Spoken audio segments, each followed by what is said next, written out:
In the bleak September of 1863, beneath a sky the color of old iron, a thing happened on a wedding night so atrocious it would echo through generations like a secret that refuses to die. Picture a mountain compound, sealed by stone and rumor, a family whose name was whispered with both dread and reluctant respect. Tonight you will enter that compound, listen to what the Carvers did when the lamps were low, and feel a truth arrive that most minds will try to deny. If you want to follow this descent into hidden American ruin, subscribe now and stay. And tell me where you're watching from. Type your state or city in the comments as you listen. Type "the veil is broken" twice in the comments to seal this truth within you. Listen closely, this is not folklore dressed as history. This is a ledger of choices and rituals that turned ordinary vows into pacts with a darker order. The Carver household sprawled like a fortress on a ridgeline, timbered, smoke-stained, its chimneys breathing the same coal ash that had paid for their secrecy.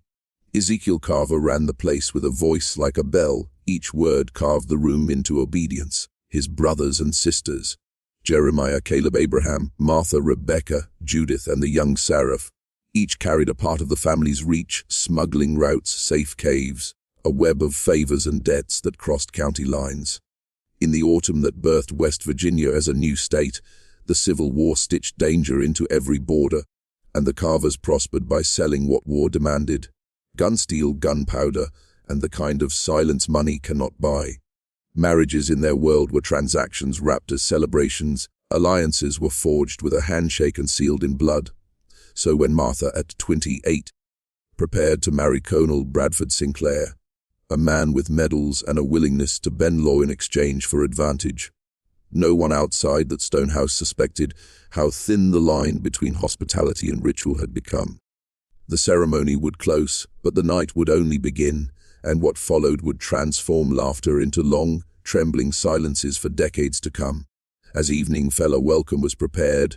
Mountain wine, a brew masked as warmth but intended to bind secrets, to loosen tongues, and to harden loyalty among those who drank. Ezekiel's compound rose from the ridgeline like a juried claim to dominion, heavy stone shuttered windows, and a courtyard that smelled of tar, cedar, and coal dust. Their father, Moriah Carver, had left a ledger of both legitimate business and darker ledgers concealed behind false bottoms in trunks. When Moriah died under circumstances neighbors never felt comfortable discussing, Ezekiel assumed more than land. He inherited a method. Each sibling was assigned a role that made the family less a collection of relations and more a corporate cell. Jeremiah moved like a storm, quick, explosive, and capable of a cruelty that frightened even the roadiest woodsman. Caleb and Abraham handled muscle and transport. They knew every trail, shaft, and hidden cove where caravans could be stashed from prying eyes. Rebecca managed the timber and the books, turning bark and lumber into paperwork that could hide shipments and launder payments. Judith ran a network of informants, listeners set in faraway inns and river crossings who fed the Carvers the exact kind of gossip that could be turned into leverage. Martha had learned to hide knives behind lace and grief behind a practiced wail. By 28, she had seen 2 husbands die in separate mining accidents that enriched the family and silenced inconvenient men. Young Sarah moved like a scholar, though she had not been taught to read. Her face was a ledger into which others poured their truths without suspecting the tolly that would follow. The family's undercroft carved into the bluff contained stores, barrels, crates, firearms wrapped in oilcloth, and a map of supply routes scratched into a plank of wood. They dealt freely with both Union and Confederate buyers, indifferent to national banners when coin and survival were at stake. Their smuggling reached across 3 state lines, which helped obscure them. By the autumn of 1863, their influence had teeth. By law, it was ugly and precarious. They celebrated births and closed business deals with the same ritual seriousness. So when Martha's wedding to Colonel Sinclair was arranged, the family did not see a romance but a strategic union. Sinclair brought uniforms, a commission, and a willingness to look the other way when required. The Carvers brought supply and secrecy. Between them, a bargain clicked into place that night, a bargain sealed in ceremony, and something far older and more binding beneath the floorboards, and whispered threats. The wedding itself had the gloss of any respectable mountain right oil lamps, a preacher with a conciliatory smile, and neighbors murmuring blessings that were more habit than conviction. Reverend Nathan Prescott read from the same book others read from when storms came and barns burned. His voice lowered when Ezekiel asked him to speak plainly. Around 30 people crowded the main hall, kin, employees, men who kept their silence for a price. Colonel Sinclair cut a bleak figure in a uniform, dulled by travel medals that caught the lamplight in a way that suggested past violence and a jaw knotted by duty.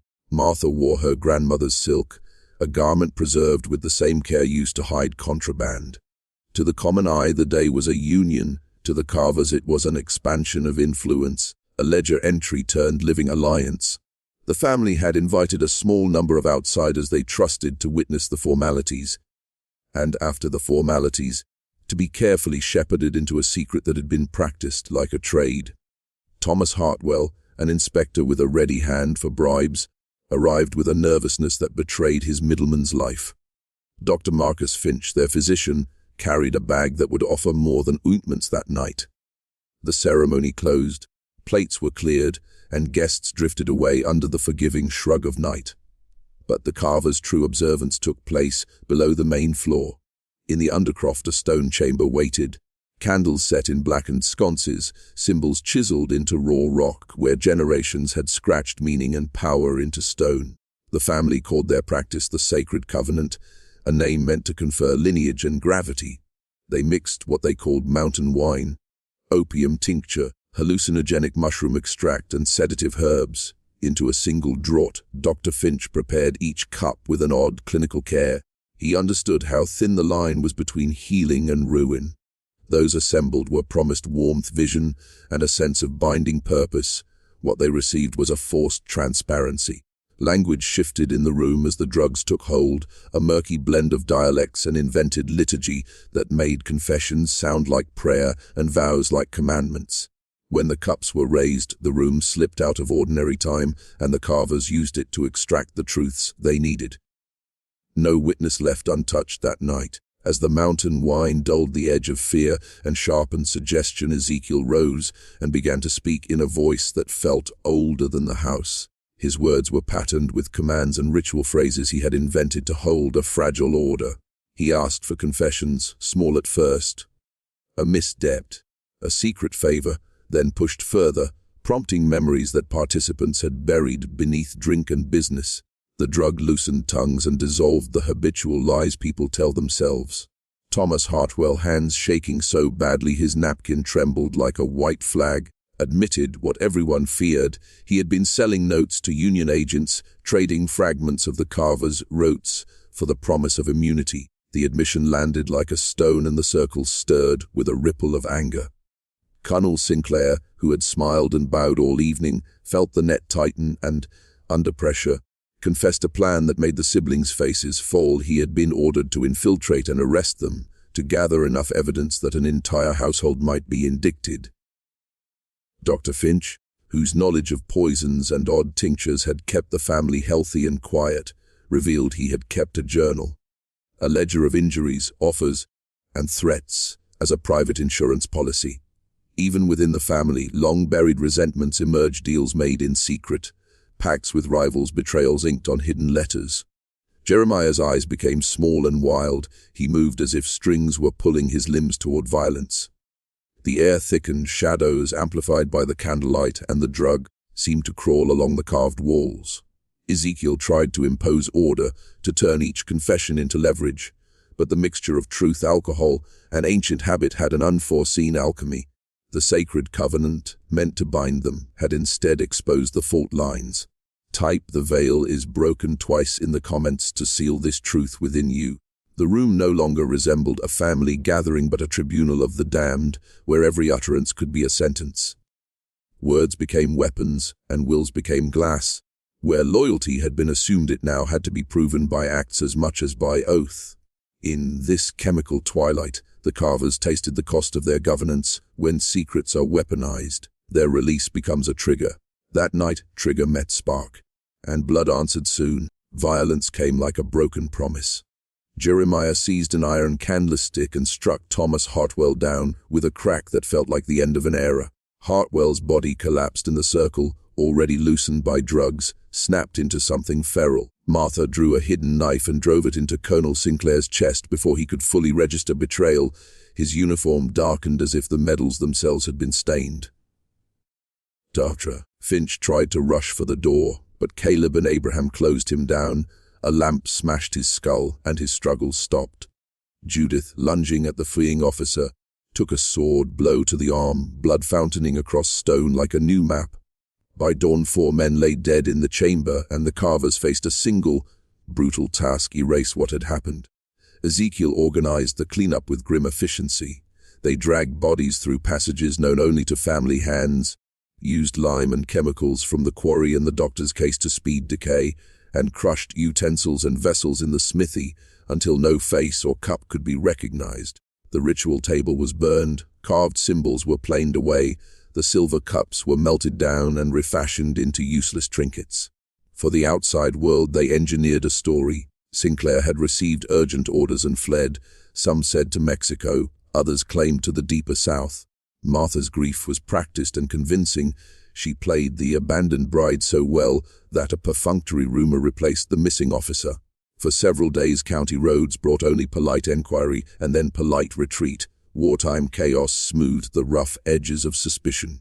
The Carvers covered their tracks not with silence alone, but with procedure, ritual, violence, and then the kind of methodical disposal that pretended to be burials of the past. Even inside the house, something had shifted.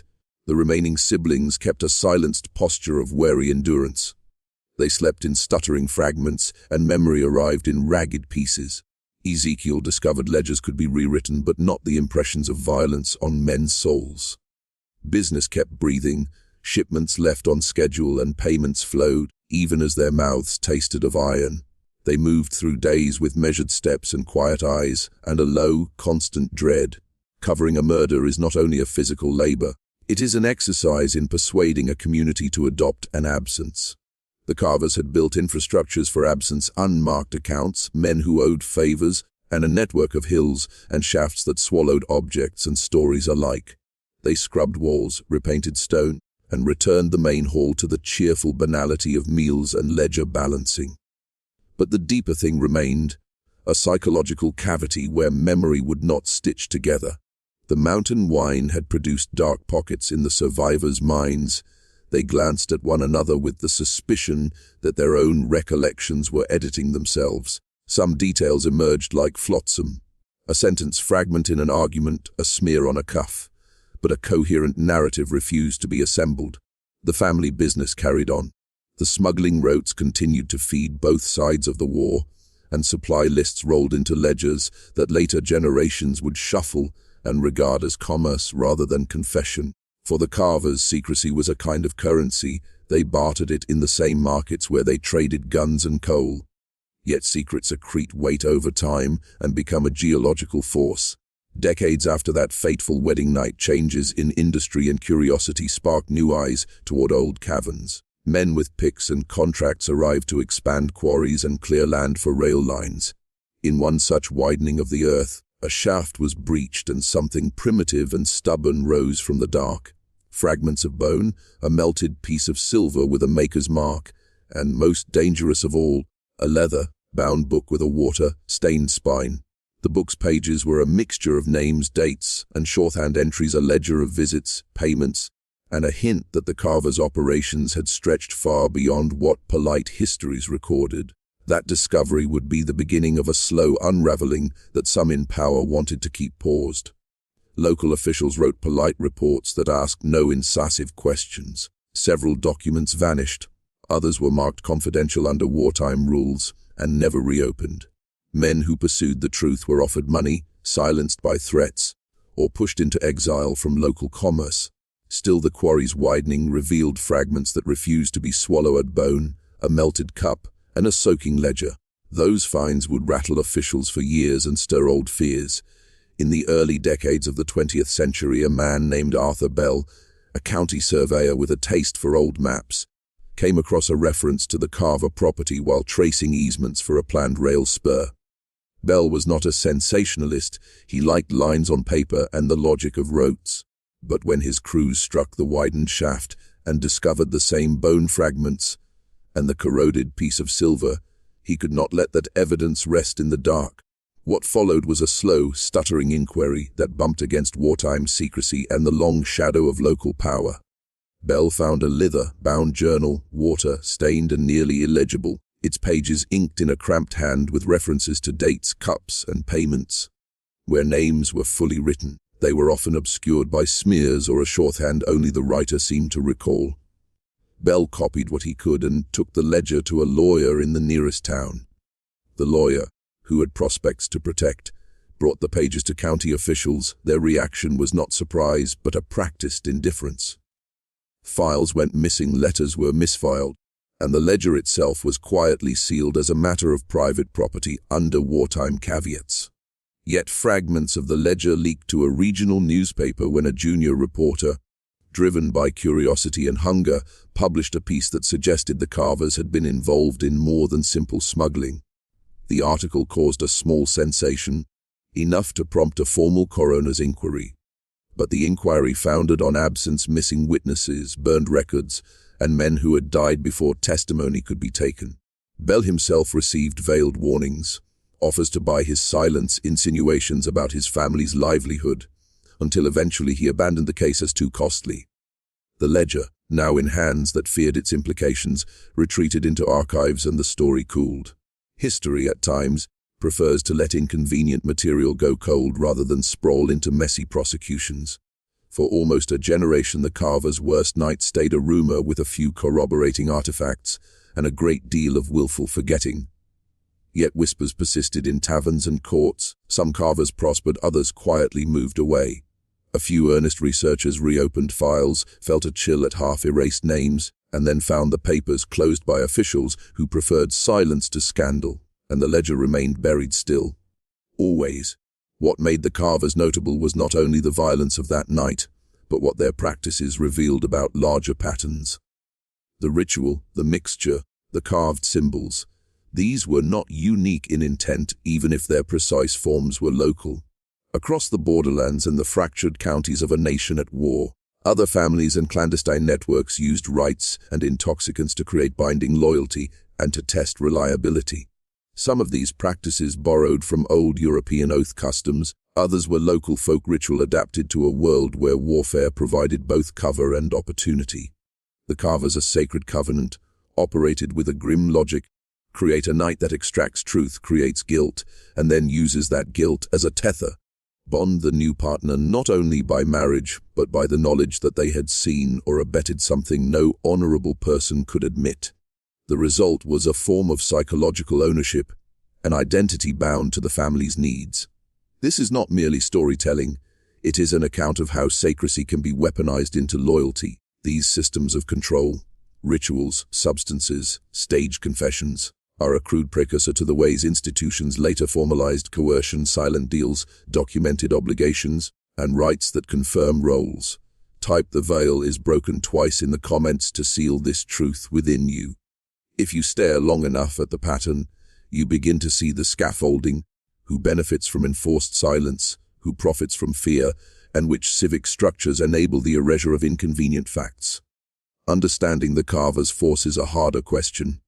How many of our public rituals, the moments we are taught to accept without inspection, might conceal leverage, obligation, or the quiet demand that we trade our integrity for belonging?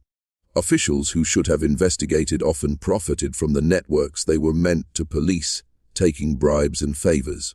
Arms inspectors looked the other way, sheriffs delayed warrants until evidence cooled, and local judges accepted situations that kept disruptive headlines from reaching newspapers. Physicians kept marginal notes that doubled as leverage, and ministers sometimes lent their ritual legitimacy to families who rewarded them with land or influence. In an environment like that, truth required a price, and silence could be purchased.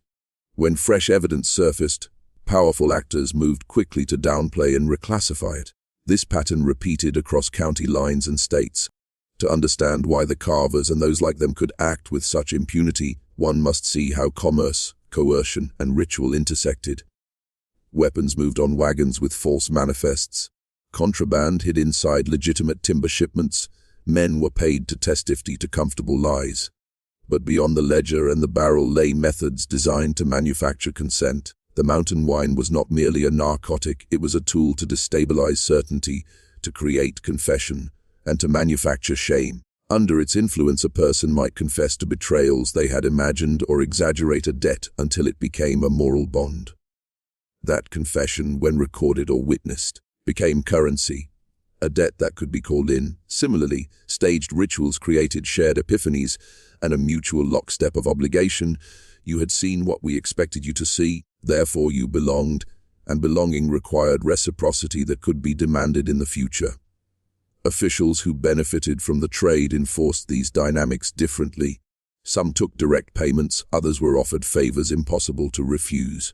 Contracts for rail ties, preferential access to timber, or a quiet recommendation. An arms inspector like Hartwell, who accepted gifts from the Carvers and yet kept a secret of his own, was the perfect node in this machine. Compromised, useful, and eventually expendable. The system was resilient because it was distributed. Multiple men with small compromises were less likely to fall at once than a single person with a towering guilt. Psychologically, these systems resembled a crude version of later bureaucratic control. Compartmentalized knowledge, normalize small violations, and ritualize loyalty so that defection would feel like betrayal of identity. The Carvers had turned domestic rites into operational security. Their weddings were essentially initiation ceremonies that made new members both complicit and indebted. Across the region, similar practices flourished. Women married into influential houses and found loyalty demanded in return for protection. Men in county offices accepted small favors that later hardened into obligations. Families traded favors and silences like currency. Newspapers were discouraged, and businesses that complained found themselves boycotted. Over time, communities preferred a brittle peace to the uncertainty of exposure. The cost of revealing a prominent household could mean impoverishment or exile. So many chose to live with the stain rather than risk the consequences. Years later, historians would piece fragments together, but institutional amnesia often swallowed the rest itself too. Behind the operations, individuals bore names and motives that were messy and particular. Ezekiel Carver liked to think of himself as a necessary man, a steward of family fortune in a lawless ridge. He had inherited more than land from Morai. He had inherited a set of ethical contortions that made him adept at justifying atrocity under the banner of survival. Morai's death in 1859 had been convenient, rumor said an accident, though the brothers who tended the timber had stories that suggested otherwise. Ezekiel's control was not merely physical, it was rhetorical. He built explanations for their choices: scarcity, wartime necessity, and the preservation of a kind of local order, and then repeated them until they sounded like duty. Martha, by contrast, was shaped by performance. She had learned early how grief could command sympathy, how a widow's wail could close an investigation and open coffers. Those first two husbands, pronounced victims of mining mishap, left the family strengthened and unpursued. Martha's hands, once delicate with lace, were calloused in ways that did not show at the table. She could summon a convincing ruin and then return to commerce as if nothing had happened. Jeremiah fed off rage and suspicion. He converted small jealousies into pretexts for violence with a speed that made others uneasy. Caleb and Abraham were steady muscle who preferred tools to talk. They dug shafts and moved cargo with a competence that matched their cruelty. Judith, sharp-eyed and pragmatic, took information as currency and used it to manipulate markets and marriages. Young Sarah watched and learned, storing data like a clerk to be used when needed. Together they functioned like an organism. Each limb had a specific purpose that served survival, profit, and secrecy. And yet the organism had internal pressures that would eventually tear at seams. Guilt accumulates, and secrets breed more secrets. The family's methods were efficient, but not invulnerable. They simply required patience and a willingness to trade present morality for future security. Morai's death remained a quiet fulcrum in the family's moral history, a hinge they could not entirely conceal. Neighbors spoke of a night where lanterns broke and a wagon returned late with tar on its wheel. Such stories fed Ezekiel's sense of siege and taught him the value of precaution, of rituals, and of a culture that would never ask too many questions anytime soon. The sacred covenant operated at the intersection of pharmacology, narrative, and social architecture. The recipe for mountain wine was not a haphazard mixing but a practiced formula balanced to induce suggestibility rather than immediate unconsciousness. Opium tinctures eased pain and slowed boundaries. Certain mushrooms produced visions that matched the carved symbols on the walls. Other herbs reduced resistance to suggestion. Combined, the concoction produced a dissociative state in which memory fragments could be rearranged like movable type. Under those conditions, people confessed, exaggerated, and sometimes invented transgressions that then became usable by the family. This is where the psychology becomes brutal. Identity is malleable when the scaffolding of memory is weakened. Gaslight a man over months, and he will doubt his sight. Force him under chemical fog for an hour, and he will doubt what he kept inside his chest. The Carvers were less concerned with truth than with utility. If a confession served to tether someone to their loyalty, the factual accuracy was less important than the leverage it provided. The wall carvings, an odd hybrid of Celtic knots, Germanic runes, and local native motifs, functioned as a shared script. Participants believed their visions matched an older language of obligation, and so were more likely to accept the oath's validity. Ritual created the impression of antiquity, and antiquity confers legitimacy. From an operational standpoint, these devices allowed the family to convert social ritual into a form of operational security, create witnesses who were also assets, and then call in those assets when threats emerged. You can trace a crude line from those practices to later, more refined bureaucratic methods of control. Systems that reward compliance and penalize curiosity. When institutions formalize secrecy, they gain the tools of longevity, and when communities accept ritual obedience, they lose a reflex crucial to civic life, the habit of asking why. Afterwards, survivors showed traces of split selves, new marriages, sudden loyalties, and blank spaces where coherent memory should live. One cousin refused to sign a false affidavit and found himself cut off from work and community until he left the county. Dr. Finch's notes, when later read, contained shorthand ledgers scoring liabilities and favors, a ledger that treated humans as entries. The Carvers were technicians of leverage, chemistry, ceremony, and commerce aligned to make people useful, expendable, and silent. This is the cruelty of organized secrecy. The Carvers' commerce was built like a bridge between opposing armies and competing interests. They never pledged a banner, they pledged profit and the protection of their own hands. During the war, they moved arms, munitions, and supplies along routes cut into the mountain that connected smuggling coves to river ports. Wagons carried legitimate timber outward and secret cargo inward. Crates marked for a mill in one county instead contained percussion caps, destined for a regiment 2 valleys away. Their caves were nodes in a larger lattice that crossed legal lines and blurred responsibility. That lattice required people with multiple loyalties.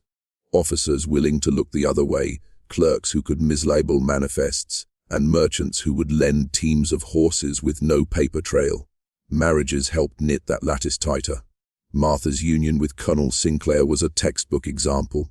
Military access for the Carvers and a private supply network for Sinclair's men. The arrangement functioned until it didn't.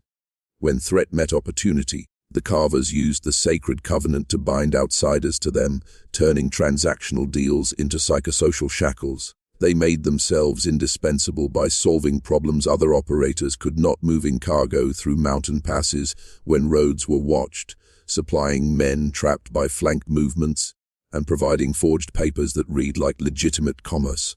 Their advantage was distance and reputation. They cultivated both, paying the right tavern keepers, the right clerks, the right small-town doctors. But their greatest asset was secrecy, and secrecy is a brittle shield. When even one thread phrase, a confession, a ledger found, or a man who will not be bought, the entire structure trembles. For a while they rebuilt, for a while they bribed and smoothed. But the inheritance of violence is cumulative, and at some point even the patient architectures of denial will be tested beyond repair. Hartwell's role illustrated the system paid to report false inventories. He signed papers that made contraband legal on lists.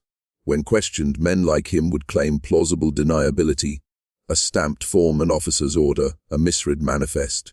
Payments moved through unofficial channels, envelopes slipped beneath tavern tables, horses lent for a season, and then returned with a benign note, or leases granted that carried no record of their price. The Carvers trained their partners to think in small transactions rather than conspiracies, which kept attention away from structural deception. In 1898, a quarryman expanding a limestone cut found fragments of bone and the corroded edge of a cup. The discovery initiated a coroner's inquest that stumbled on familiar obstacles. Key witnesses had died, paperwork could not be found, and the family's friends in local commerce offered bland statements about misfortunes. The inquest returned an ambiguous verdict and then closed. The bones were catalogued and placed in a box that later disappeared into county storage. Yet small anomalies persisted. An ambitious journalist named Clara Morrow, working for a regional paper in the early 1900s, published an account that connected the quarry finds to the wedding night rumor. Clara pursued the story with a tenacity that unnerved the Carver descendants. She interviewed elderly neighbors, cross-referenced rail manifests, and followed the paper trail to a ledger noting an irregular shipment the week after the wedding. Her articles prompted renewed official interest, but Clara's exposure also made her a target. Anonymous letters arrived, her editor's office was visited by men who preferred a different headline, and after a dispute about her salary she vanished from the paper's masthead. She moved to another town and later reported that she had been offered a comfortable job in return for dropping the series. Clara refused and her public career dimmed. Her personal notebooks, discovered decades later in a relative's attic, suggested she had been close to proving more than coincidence. But the documents she had amassed were fragmentary. They suggested patterns without delivering the sort of incontrovertible evidence prosecutors demanded. The Carvers' reach proved long. They could absorb scandal by buying the quiet cooperation of needy men and the tacit assent of institutions that preferred plausible narratives over messy truth. Mid-20th century researchers found fragments that suggested more than rumor shards with traces of lime and blotches of chemical stains. Archivists uncovered a sealed bundle labeled war matter, containing redacted affidavits and invoices that hinted at payments.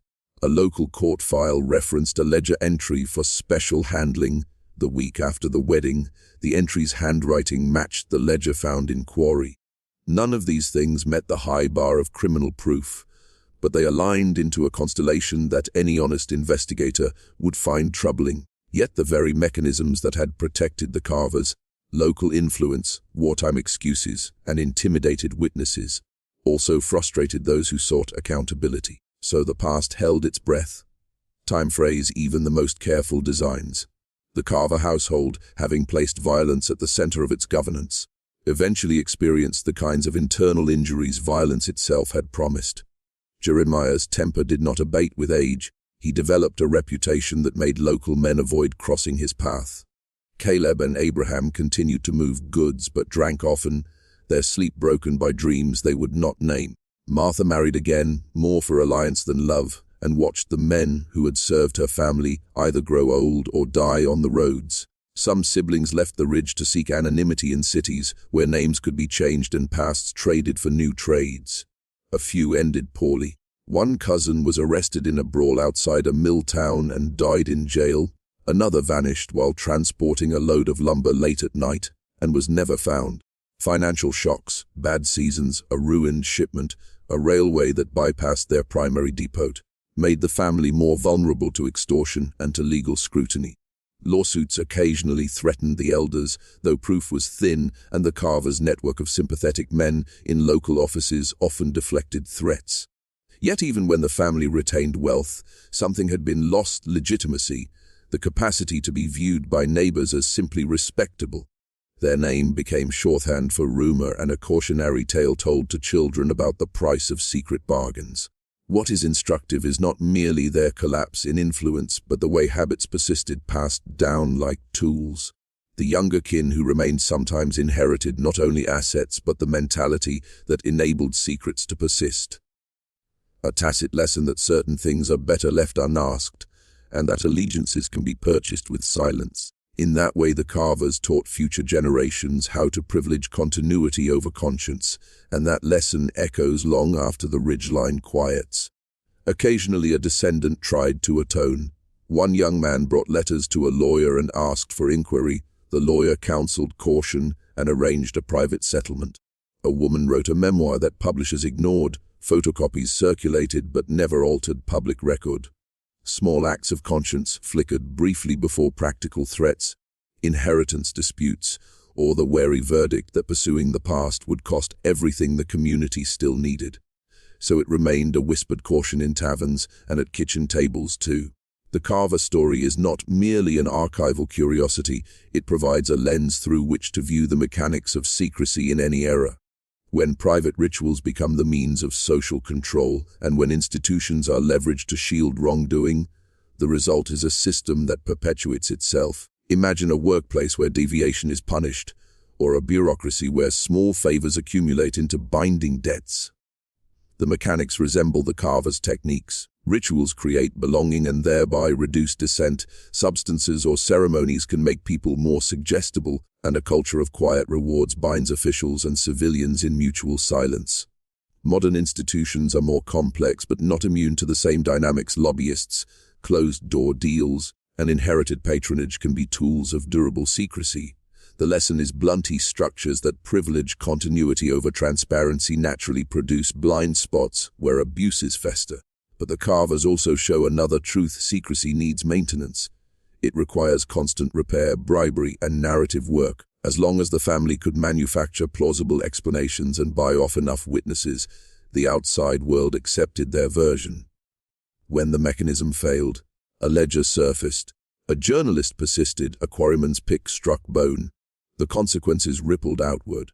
Those ripples teach us that systemic dishonesty is not merely a moral shortcoming but a logistical problem. It depends upon people who can be bought, scared, or convinced to look the other way. Recognizing that dynamic allows us to design countermeasures: transparency, independent audits, whistleblower protections, and a civic culture that prizes interrogation over polite avoidance. The Carver's century-old wedding night tradition thus becomes a case study in how small rituals and quiet compromises can calcify into a durable, corrosive power. What you call tradition sometimes masks transaction, and what you accept without question may be the very mechanism that erodes trust. Facing such legacies forces communities into hard choices: protect a local economy that depends on long-established families, or risk upsetting livelihoods by exposing past crimes. Researchers and journalists bridge that gap by documenting scraps of truth and assembling them into narratives that can pressure institutions to act. That work is slow and vulnerable to pushback, but it is also the mechanism by which hidden histories begin to become public knowledge. Persistent, evidence-based investigation can turn rumor into reform and give communities a chance to heal honestly. That is the civic labor this story calls for today. In the end, the Carver household dissolved into many small histories, some profitable, some tragic, and some deliberately forgotten. The wedding night that should have joined two souls instead became an operational moment that exposed how private rituals can be weaponized by those who have the means and the motive. That night in 1863 serves as a compact case study, a moment in which pharmacology, family strategy, and wartime opportunity aligned to make secrecy a business model. But more than that, it shows how human systems can naturalize cruelty. When secrecy becomes normal, people begin to expect obedience. The thousand small compromises that protect an enterprise like the Carvers are rarely dramatic on their own. They are persuasive because they are cumulative. Over time, accepting a favor here, turning a blind eye there, stacking one small lie upon another. These are the actions that create durable corruption. That is the practical lesson of this story. Bad systems are often invented by people who are merely better at convincing others that their choices are normal, and the moral contribution is harsher when we normalize ritual obedience without inspection. We teach future citizens to prefer belonging to truth. Tonight, when you think of the Carvers, think not only of a family in an old mountain house, but of the structures that made them possible. Consider the rituals in your own life that ask for unquestioned loyalty. What do they cost, and what are you willing to trade for them? History gives us the remains and asks us to decide whether they will become fuel for reform or fodder for another cycle of silence. If you found this descent into a hidden American night of habit and violence worth your attention, Share it with someone who needs to remember that institutions are only as decent as the people who watch over them. Ask hard questions. Demand records. Protect those who speak. The past is not inert, it is a pressure that shapes our present. We cannot unwrite the Carver's night, but we can refuse to write the next one in the same ink. Imagine, at this moment, candles low somewhere on a modern ridge, symbols rubbed smooth, and a cup passed in hushed ritual. The echo of that night still possible wherever secrecy gets rewarded more than accountability. Do not assume it cannot begin again here too.